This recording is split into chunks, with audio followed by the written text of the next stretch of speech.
Welcome to Author's Tales, where we go beyond the words and into the heart of the storyteller. Every book holds a story, but beyond the pages lies something even greater: the journey. The long nights, the countless rewrites, the moment when doubt whispers and passion shouts back louder. This is where authors share their truth, the struggles, the breakthroughs, and the moments that made them believe in their story. If you love a great story or dream of writing your own, you're in the right place. Because every book has a voice, every author has a tale, and the best stories, they don't just get told, they get lived. This is Author's Tales, where stories come to life. Michael, welcome to Author's Tales. My God, I am super excited for today. Me too. Thank you so much. Absolutely. So we're going to be talking about your book, your latest book, and it's Staying Positive in a Negative World. And I'm going to actually put the book up here so everybody can take a better look than me holding it. That's the QR code for you to pick up your book. But here's the book that you may want to take a look at, right? I love the sunshine on one person. And that's you, right? That's who you are. Not you necessarily, but that's you, the listener, who can have positivity in your world. And I'm so happy that you're here with us, Michael, to share how you even found it. It's my pleasure. Yes, sir. So let's talk, and it all starts with your story, right? I think that's one of the most important things that we have to understand. Everybody has a story, but tell us about your story. What is the most important aspect of your story that allowed you to find positivity in your life? Well, I think it's my beginning. I have a pretty tough beginning. My mom was a heroin addict. My dad Mm. left immediately after he found out she was pregnant. My grandparents took me. Thank goodness that they took me. Mm. But one of the things that was an issue was I grew up. First thing was extreme poverty. And another thing was my uncles and aunts, they were all abusing drugs and drinking. So I started at a very young age of using drugs. And by the time I was 18 years old, I was completely addicted to cocaine mostly, but anything, alcohol, cocaine. And I just had enough. And about a couple weeks after, and that's a whole different story we don't have time for today, but a couple weeks after being clean, uh, a friend of mine handed me a Zig Ziglar cassette tape. And that Mm. one cassette tape, I wore it out. So I wore that thing out. I'd Mm. never heard anybody talk like that before. You can be whoever you want to be and become who you want to become.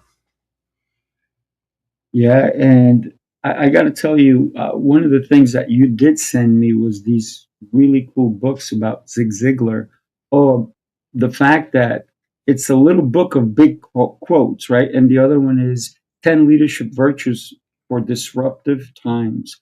And I got to tell you, they are great, quick reads. And not only did you wear out, and I remember cassette tapes back in the day, right? I'll just share with you a link or something of that nature, or even MP3 players. People used to give you like little things, like a little thing to listen to or something. And you also send me this, by the way. Thank you for that. Everything you've sent me. And every time that we get into something that really transforms us, we need to listen to it over and over and over again. So it's the old adage of, man, that's a great idea. I'm glad I thought of it. But meanwhile, you never thought of it. Somebody told you, and somebody told you, and somebody told you, and somebody told you, until eventually you internalized it, That's right. right? Is that what you did with Zig Ziglar? Yeah, the cassette tape. The main thing was I grew up in a different world that I just didn't hear stuff like that, encouragement. So when I started listening and listening and listening, it seemed like every time I would listen, I was like, man, I didn't hear that the last time I listened. And so Then that led to other cassettes and other books, whether it Mhm. be John Maxwell, Tony Robbins back then, Jim Rohn. I could go on, the whole episode of all the Yeah, folks that one cassette tape led me to. And like you just said, it's what you put in your mind over and over and over and over, whether it's negative or positive. And mhm. you'll start to become whatever you put in there. Yeah. I flipped my camera around so you can actually see the book I'm holding up.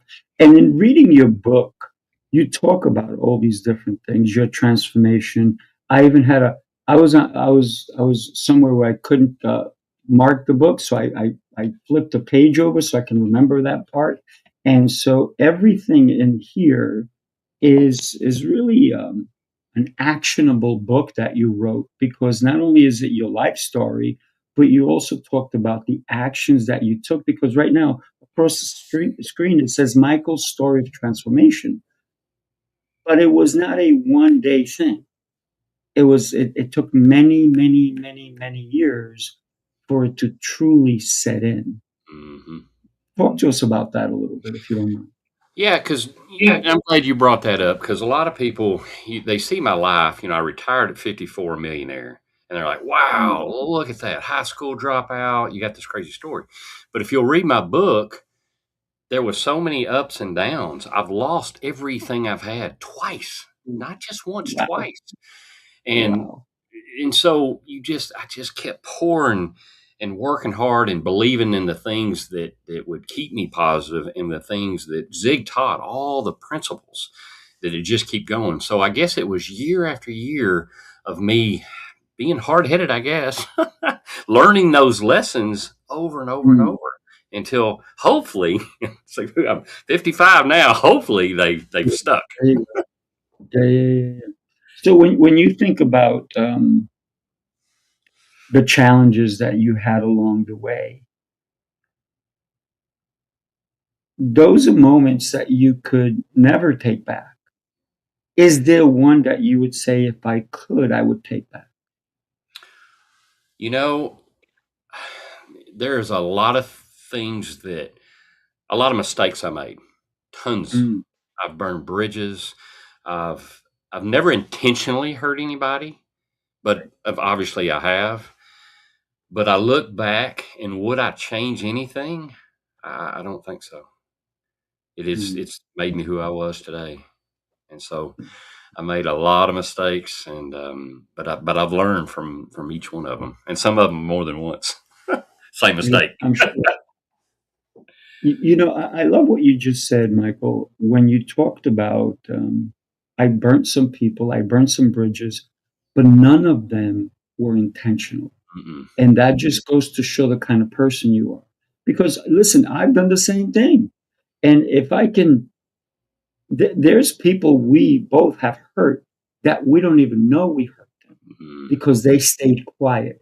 I would prefer someone to come up and say something to me, wouldn't you? Mm-hmm. So that Absolutely. you can actually, from your heart say, wow, I did not realize I hurt you. How can I make it up to you? What are your Absolutely. thoughts on that? Yeah, absolutely. It's true. So, Michael, um, you did also send me, I'm gonna hold this up, two cups, right? And your logo is on one of them, right? But you sent me two. Most people would have sent me one, and I'm going to tell you why there's two in my hand, and they're full of coffee. So Be careful. mm, I love coffee. So here's one of them, and it says, "When you're stuck on the next thing or the last thing, you miss the now thing." And I'm going to flip it around so people can see that I wasn't just saying it. This is one of your quotes by Michael Woods, and you put that in the cup. And then on the other side, you have your logo, which I think it's a pretty brilliant logo. It's so simple, but yet is your brand. And that's brilliant branding, if you will. Before you say a thing, because I know you're ready to say something, I want to read the next one because each cup is individual. It's so important. And this is the next one, right? If your happiness is linked to things we can't control, we're in for a very stressful life. What an incredible quote again. And look, another beautiful mug. And I got both of them. And guess what? I have coffee. Yum. Mm. Now, did you send me these so I would drink more coffee? Did you know I'm Colombian? I had no idea you drink 2 cups at once. I, I can't because then I would really get a spillage if I tried both, unless I had a straw in each one.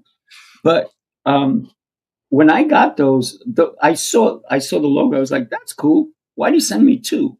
Then I flipped it, and I got the message on the other side. So that's one of the things that you talk about in your book is how can you help your fellow human being? And just those two mugs truly represented that for me because you could have sent me one. But you say, each one is a different message. Each one, I want Sifu Rafael to think about something. Because I cannot drink this cup of coffee without reading it. And I'm right handed, right? So when it's right, it's always going to face me. And if I was left handed, it would face the person I'm sitting in front of. So it's Either a way, great conversation starter. I love this cup. So I am so blessed that you were able to send me both. So let's talk about that aspect of what you do.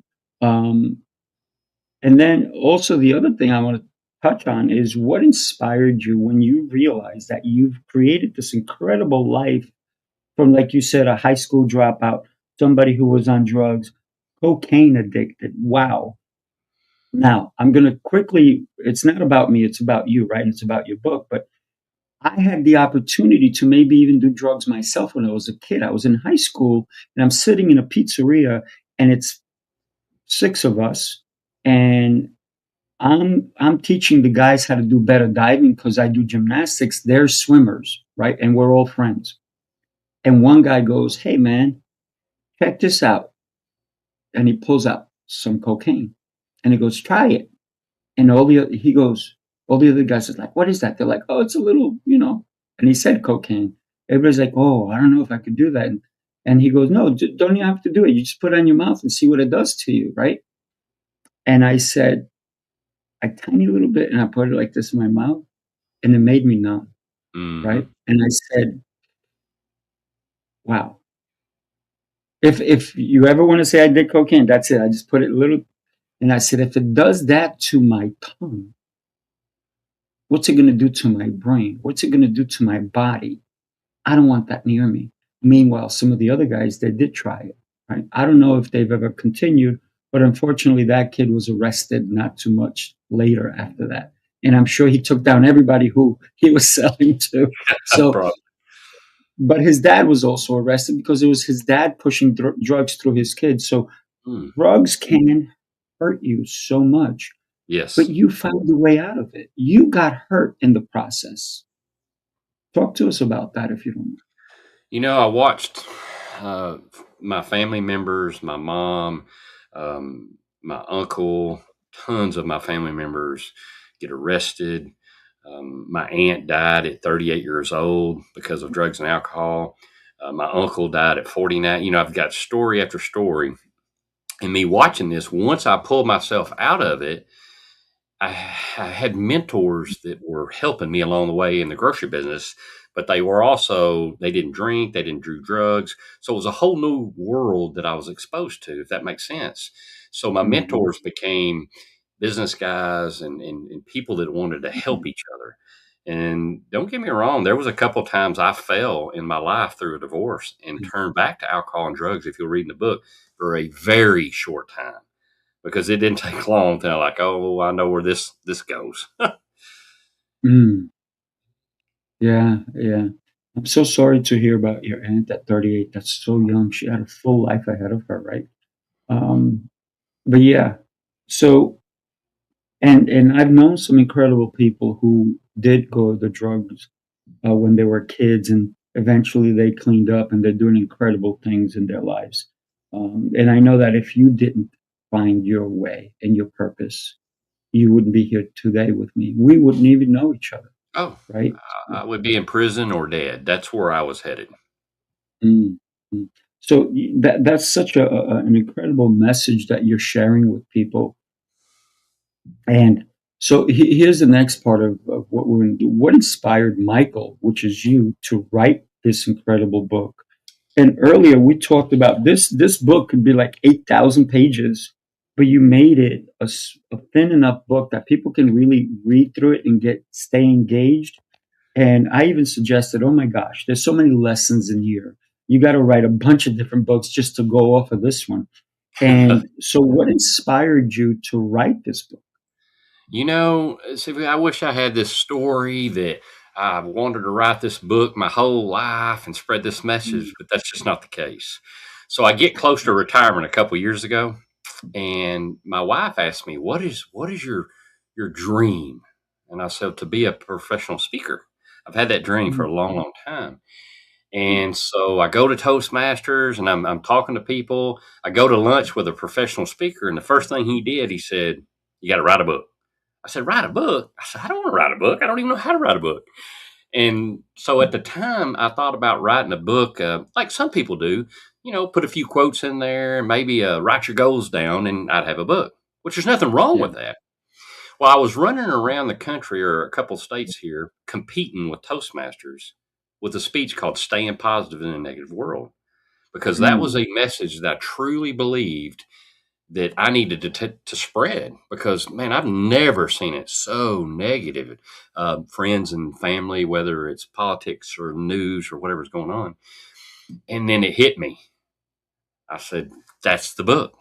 And it took me a year Mm. and a half. So it become kind of a passion, kind of a just I'm not sure what word to use, but I love it. I love doing it. It was a lot harder than I thought I was going to do, but I poured my heart and soul in Mhm. that book. Yeah, absolutely. And somebody who says that writing a book is easy is because they're not putting their heart and soul into it, because it should not be an easy task. That's right. Yeah, I get so many people reaching out and say, "Hey, write your book in 3 weeks," and I'm like, "No." No. So, right? Because there's a lot of effort that you have to put into it. There's a lot of thought, right? A lot of the process is big. Even just if you look at and I'm going to put it on the screen, right? If everybody was just to look at the image, I'm sure you didn't go, "Yep, I got it." It probably took some time, some thought, maybe some sleepless nights and some thinking, what do I put? How do I make this book stand out? Um, because I love the sunshine around the gentleman, and he's kind of looking up. And everybody's just kind of looking down, and, Mhm. and they're shielding themselves, right, from all the negativity. Meanwhile, he's like, "There's no negativity coming my way because I know what's positive, right?" I love the artwork that you created here.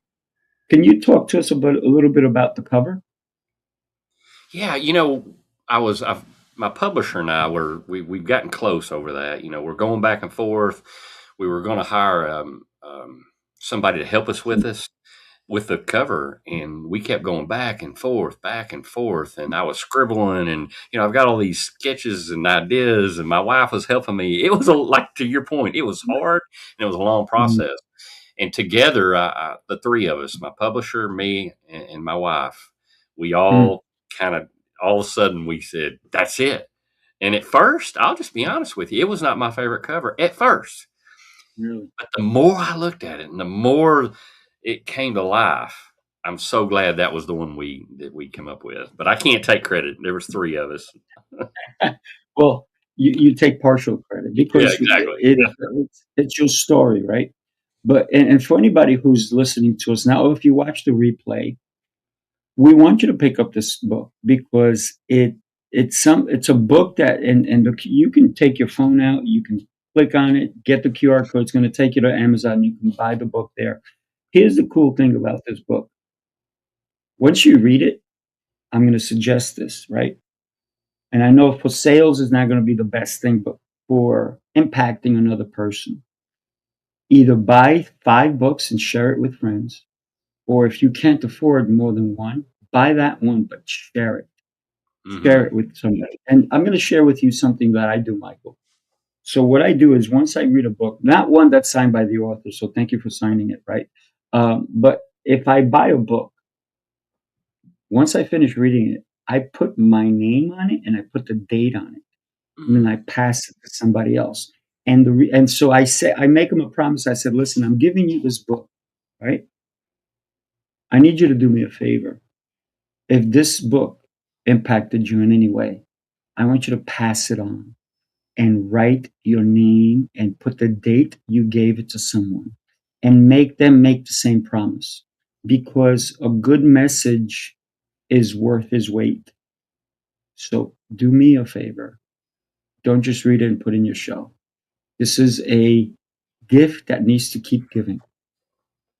What are your thoughts? That's awesome. A lot of people say if it's a good book, give it away, but they leave it there. I love Mm. that. I love of everybody putting their name. You get some ownership of spreading that message. That's awesome. That's a great idea. But here's what you do. If you click on the QR code and you buy 5 covers, 5 books, keep one, give the other 4 away, but sign it and do that, right? Because I had somebody do it, and it didn't happen to me, it happened to them. And what they did is they gave it out and gave it out, forgot they gave it, because they do it as well. And so I've started a lot of people on this path, right, of giving away a book. And I do it at every event I go to that I host. I give out books. And I'll say, I'm gonna sign this, I'm not the author. And this is what I'm gonna do. And I raffle them off, right? Somebody who answers something, whatnot. But somebody said to me, they reached out, Sifu, you're not gonna believe what happened. I said, what happened? Somebody gifted me the same book I gifted initially. And they opened they're like, oh, they didn't just say I got this book. They said thank you.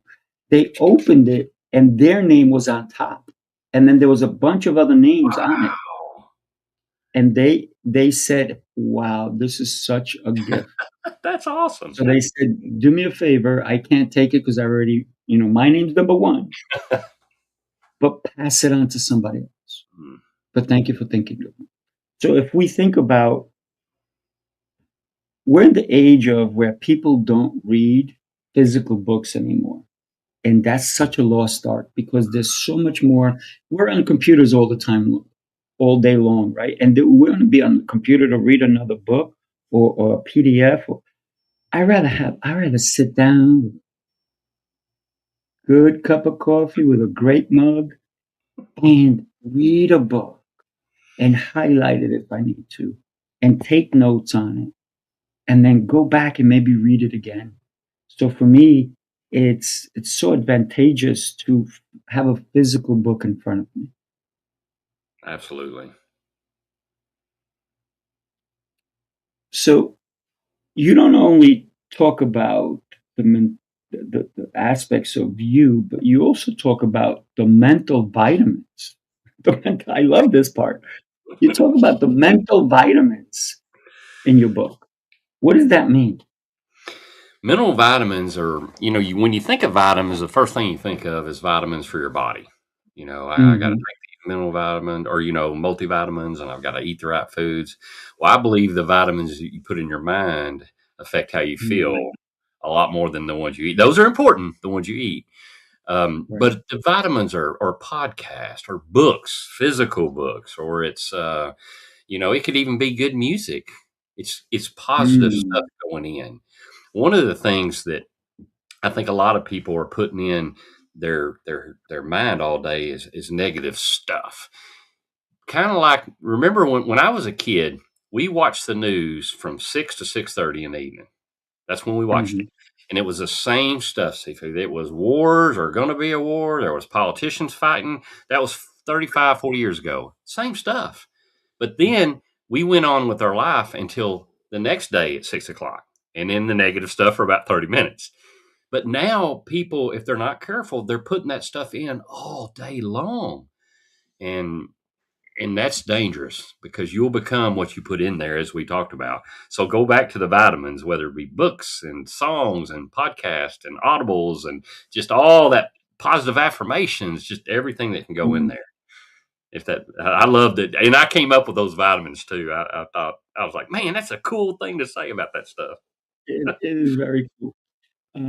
When I started working in corporate, I came in, low level, and I live in New York City, so I used to have to take the train to work.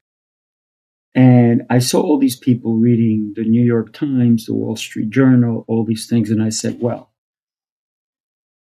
and then I saw people reading the New York Post or the Daily News, and I said, there's 4 newspapers. I have a choice to pick. I started with this simple one. I'll get the New York Post. It looks interesting. So I started reading it.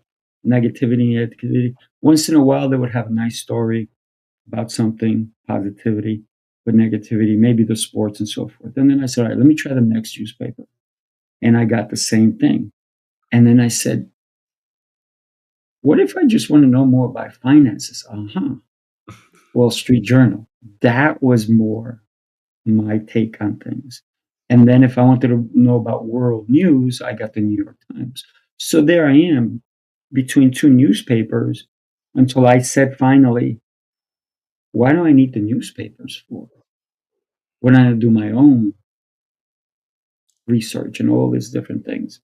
And so I went from the negativity to the positivity. But a lot of people, I have a friend of mine who still reads 3 to 4 newspapers every day. And I said, why do you read so many? He goes, I just want to get all the news. I said, how much of it is negative? He goes, most of it. I said, so why do you read it?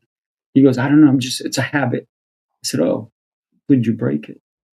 Right. So what you're talking about, Michael, is breaking the habit, taking the mental vitamins, if you will, to sustain a better way of doing things, right?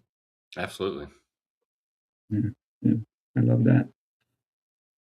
So your website is going across the bottom. Everybody, you need to connect with Michael. He's such a giving soul. MichaelWoodsOnline.com. Can't get easier than that, right? It's pretty easy MichaelWoodsOnline.com. to remember, isn't it? Yeah, it's super easy. And you need to pick up this book. And we talked about the cover, but one of the old sayings, if you will, is less is more. And this could have been a very busy looking book, the cover, but you kept it simple. And I love the positive color and the gentleman's jacket.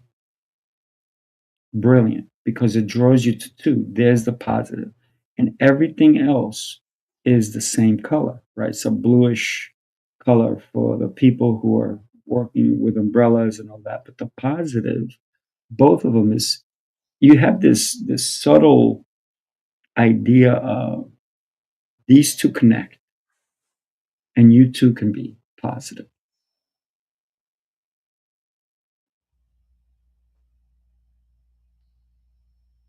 Whose idea was the color? That was my wife. So There I you go. had some other dark colors in there. I said, hey, this is, and then I had some gold and red. I was trying to match my logo. I was like Mm, that branding was coming out. Oh, I got to match my logo. And right, right. so I give my wife most of the credit. She loved it. And is one thing that she said, and I believe it's from my heart, and a lot of people said the Mm, same thing.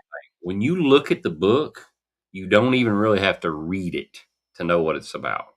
I mean, it's just a few words, but instantly. right away, right away. And we just a second ago talked about habits, right? So, what are 3 simple habits anyone can start with today to stay more positive? Ooh, I love that question. Well, the first one is one of mine morning routines. Now, I start Mm, every single morning in a lot of different things, but when I first started my morning routine, the first thing I would say when I got up was an old Dale Carnegie quote: "Act enthusiastic, and you'll be enthusiastic." I would say mm, it 3 times, looking at myself. Then I would spend 5 minutes of visualizing the day. It's going to be a great day. So what you're doing, instead of looking at negative news right when you wake up or looking at whatever, you're setting that mindset. And number 2, throughout the day, put that mental stuff in. If you're riding in your car, as Zig Ziglar used to say, Automobile University, you can learn a lot of stuff, put that positive stuff in. And then the third thing, and this is the most important, and I've had a tough time with this most of my life, and that is true gratitude.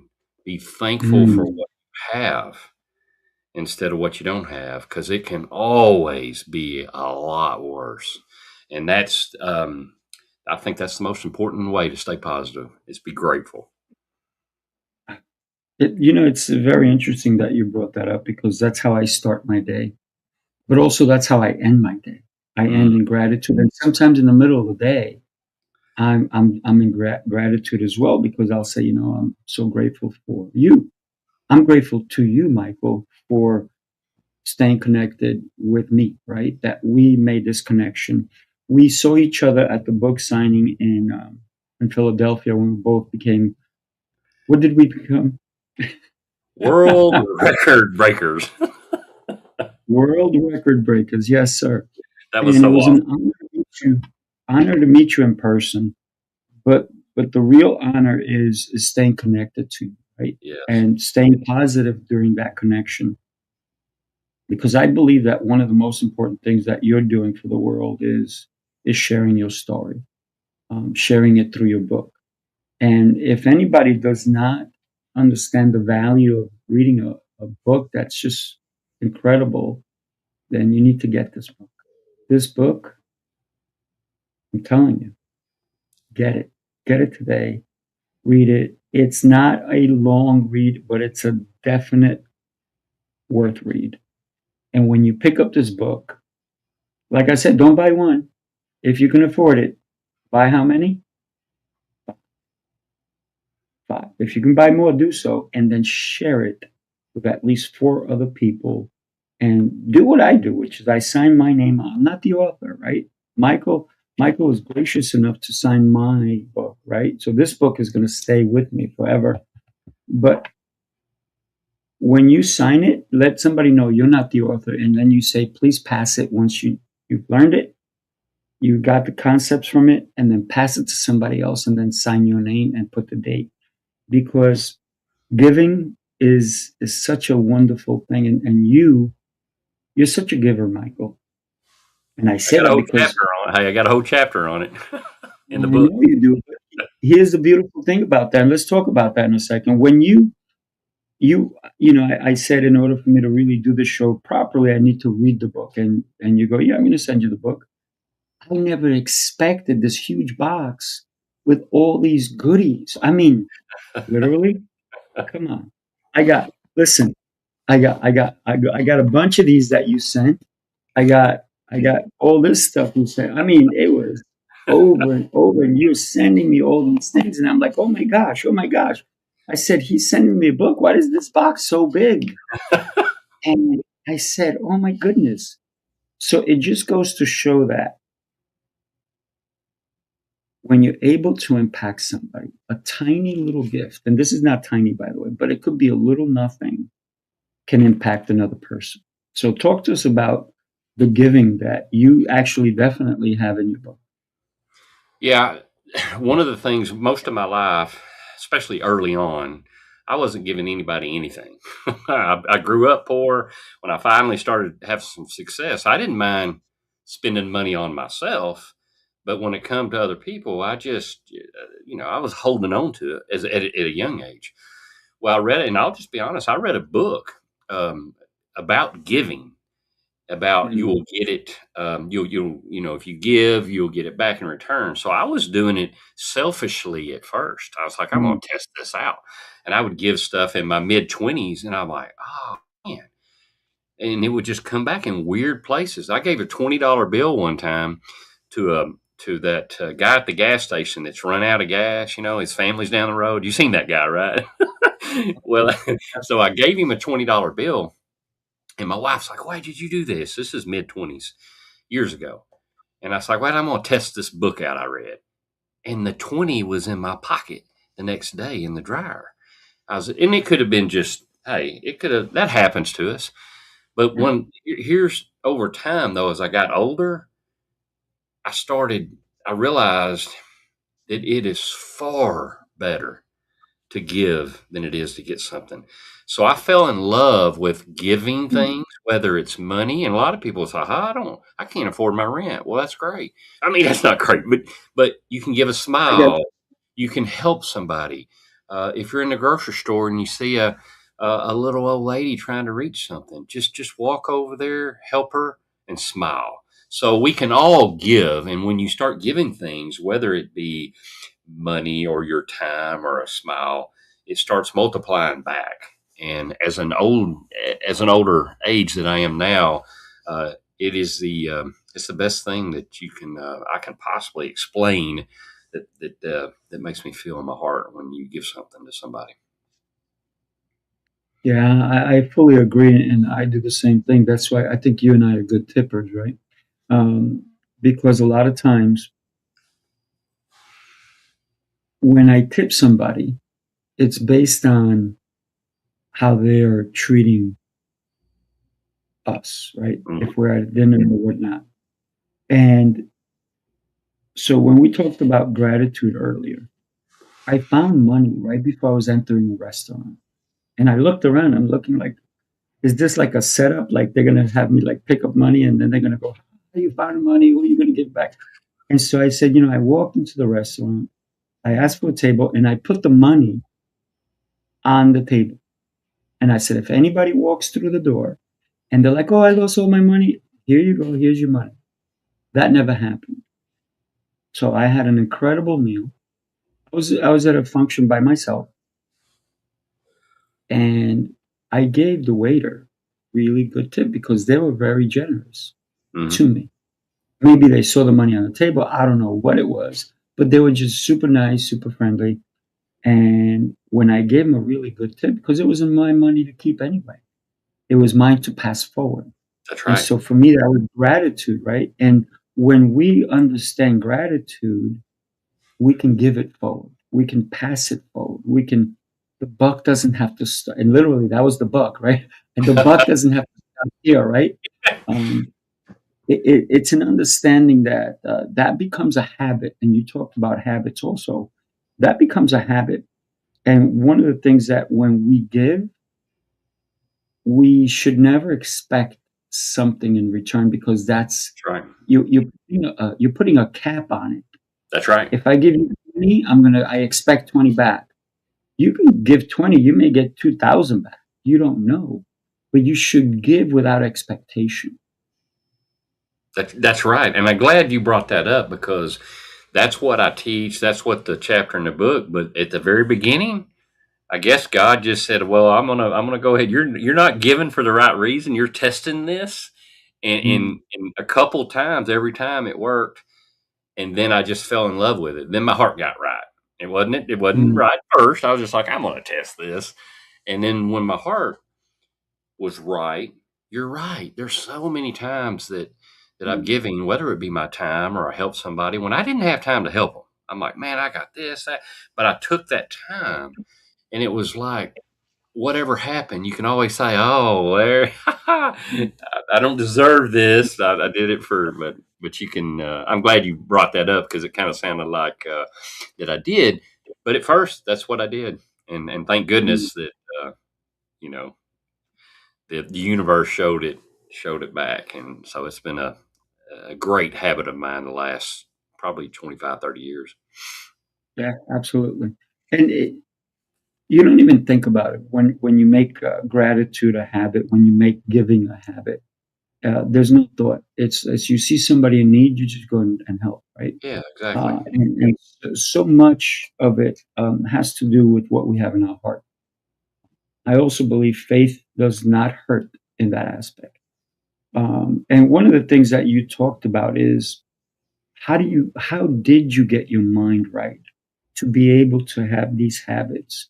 And one of the things that I want to bring it up is your meditation because Mm, I meditate every single day, and I know you do too. So, can you share? It's in the book, and it's a big part of the book, and I sure, love that you have it in the book because that absolutely. helps you, whether you are positive or not. The meditation actually helps guide you. Would you share that? Absolutely. So about, I talk about being positive most of my life, and I have been. Even through some Mm, divorces and bad times, I was positive. But about 6 years ago, I fell, and I fell hard. I got negative mm, not long mm, ago, and it was because of some things. I'd gained a lot of weight. I needed hip surgery. I found out I was a diabetic. We bought we bought a grocery store, my company, and we lost $1 million the first year. mm, See, if I was even following mm. politics at that time. It was a terrible time in my life. But so I got my Zig Ziglar stuff back out because I knew better to do all that. I Mm, knew. So I started putting all the stuff back in, and I started Googling around, and something kept popping up, and it was meditation. I was like, "Oh, mm, I'm a Baptist from Southern Arkansas. That's Buddha and stuff like that, which is nothing wrong with that, but I didn't see myself any part of that. But it kept coming up and coming up. mm, So then I read a book called Six Phase Meditation by Vishen Lakhiani. I highly encourage people to read that book. And so I started meditating. I tried it. It's visual meditation, mm. guided meditation. Sometimes I just sit. I'm a big follower of Bob Proctor. Right. And every morning, it started with 5 minutes. So if 5 minutes is all it took at first. And sometimes Mm, now, whether what's going on in my life, I could be there an hour. And I'm not, and there's scientific studies that back all this up. There's a Netflix show series about scientists studying what meditation does. I mean, I can't go into all I know is it works. I don't know. And so that one thing just changed my life. I mean, there's a lot of stuff did, mm, but if I miss a morning or two, I can tell I'm starting to get rigid or get fizzled. And I like, I didn't meditate this morning. There's a saying mm. that was floating around on Facebook, a meme that said, if you don't have time to meditate for 20 minutes every morning, then you need to start meditating for an hour every morning. Have you seen that? I love that. I shared that, and I was like, "Oh my gosh, it's so important." Meditation is. I'm glad you brought that up. I do it every day. Yeah, I agree with you. But a lot of people don't understand what meditation's about. And meditation could be just when you're vacuuming the house, Mhm. just just thinking about things and focusing on what you're doing. Meditation could be when you're at the gym working out.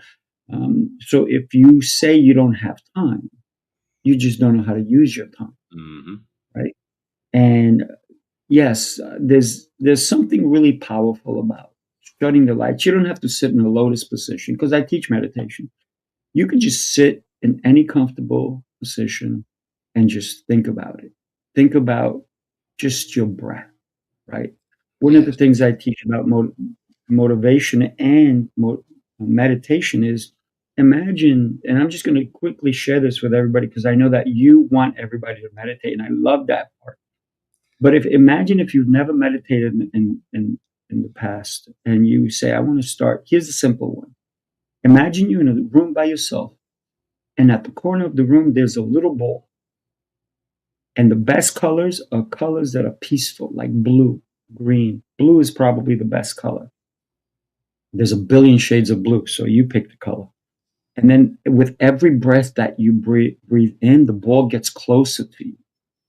And when you breathe out, the ball goes away. And now you're only focused on that one ball in your breath. So now when your breath connects with the ball, you're meditating. And time will pass and you don't even know. So consider meditation on a daily basis, my friends. That's awesome. One of the things I like to say about meditation, it lets you go faster but calm Mhm.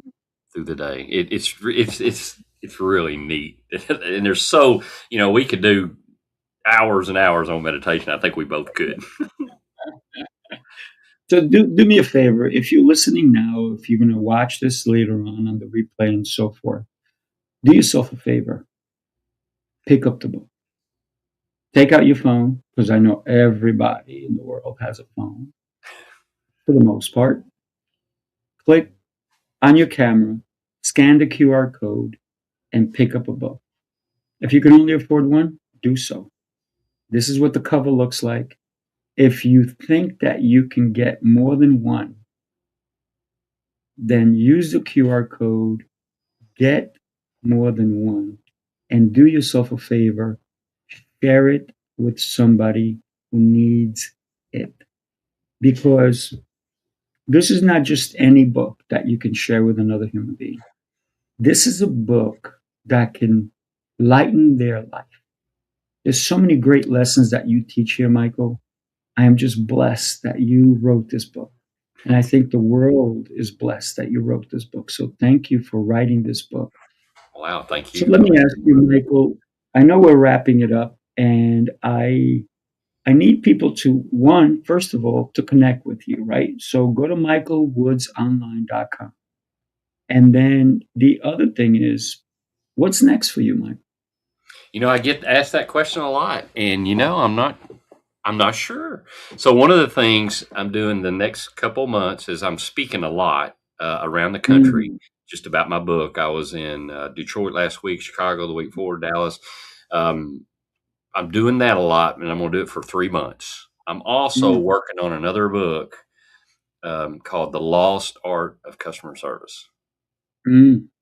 And once I get finished with that, I may go back to, how I got here, the retail grocery business, and try to help help some folks in that business. Wow, that's incredible. So in your book, you talk about how you started in the grocery. Do you have a good minute to share with us how that even started? Well, yeah, I'll go as fast as I can because most people. So when you think of the lowest position in a grocery store, you immediately say a bagger. A sacker. Mm, I've asked audiences, I'll ask the question, what's the lowest? And they'll all say bagger. Well, I mm, started below a bagger. And they're like, what? What's below a bagger? So I'm trying to get a job at the grocery store because I had jobs in the summer, but I needed a job during school. So I'd have some money during school. And there was no bagger position available. He said that mm, but if you can work hard, the first bagger position opens, you can have that. And I'm like, man, what is it? He said, I need somebody to come in the store every day for 1 hour and clean up the meat department 7 days a week. It was a terrible mm, job. It was terrible. mm, And I thought to myself, well, I can outwork those guys, those sackers. And so that was my first position. So my first promotion in the grocery business was to a bagger. Think about mm. that. It's hilarious. Literally from the ground up, That right? was, and so I held all the management positions and was in a corporate. We had about 70 stores, and then 18 or 19 years ago, me and my boss decided to buy a few stores and start out on our own. So the last year I was there, which was a year before last, I left in October, but the last full year we run almost right at 50 million in sales. Mm, that's incredible.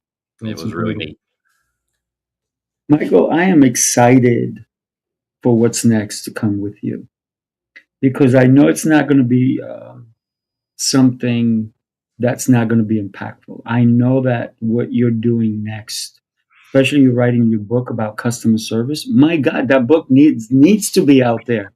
So I many feel it. people, and it needs to not just be in the U.S. It needs to be in all the different countries that do cover customer service, if you Mhm. will. So some of the worst experiences that people have with businesses are based on customer service. And that should be the enterprise, the connection between the customer and the business itself. So I can't wait to talk about that book and even read that book because it's going to teach me so much, and I look forward to it. Any last things you want to say to somebody before we wrap it up? And I know I cannot stress enough to so many people: scan the QR code, Yeah, you connect know with what I Mike. want to And Mike say. is online, right? Go ahead. So here's what I want to say. I say it to everybody. Go get my book. If the $20 is an issue, reach out to me, send me your address. I'll send you $20. Get out of town. What? I told you guys, this is not a regular human being. This is a giver, a giver, a giver. Here's the thing. Don't take advantage of a gift. If you do take him up on this offer, do yourself a favor. Don't be a scammer. Don't do that. Be genuine. Because when you're a scammer, you're not going to do well in life. You may do temporarily, but you won't do good in life, and maybe your health will suffer. Maybe your finances will be fine because you're scamming people. But maybe something is going to go bad in your life, and then you're going to wonder why. Just do good in the world, and good will come back. So if you take advantage of Michael's offer, do good with it. And if you can afford the book, come on now. Get more than one. Michael, once again, I'm going to share it up here. Here's the QR code, everybody. Here's the book. And there's a QR code. Do yourself a favor. Pick up the book. Read it. And here's the thing that I like to do with books. And I do that with a lot of the books that I read. I take another book and I write notes on it. So I take notes from the books I'm reading because the lessons, you have to internalize them. Otherwise, they're useless to you, right? Michael, great book. Thank you for the time today. I know we went over, but you are worth it, my friend. You're worth it. It was my pleasure, man. It was so much fun. Yeah, I appreciate you. Everybody, do yourself a favor. Get the book. By the way, share this episode with somebody who needs to stay positive in a negative world, because we do live in that world. But the more of us that not only read the book, but start taking action from what's in the book, the better the world will be. So thank you again for joining us today, and share this episode with somebody who needs to see it. All right, Michael, thank you so much. To hang out for a minute, everybody else, have a blessed rest of. Thank you for watching Author's Tales. Stay updated and meet new authors. Subscribe to our YouTube channel at Sifu Rafael TV. Follow us on Facebook and LinkedIn, and visit our website. Your support means the world to us.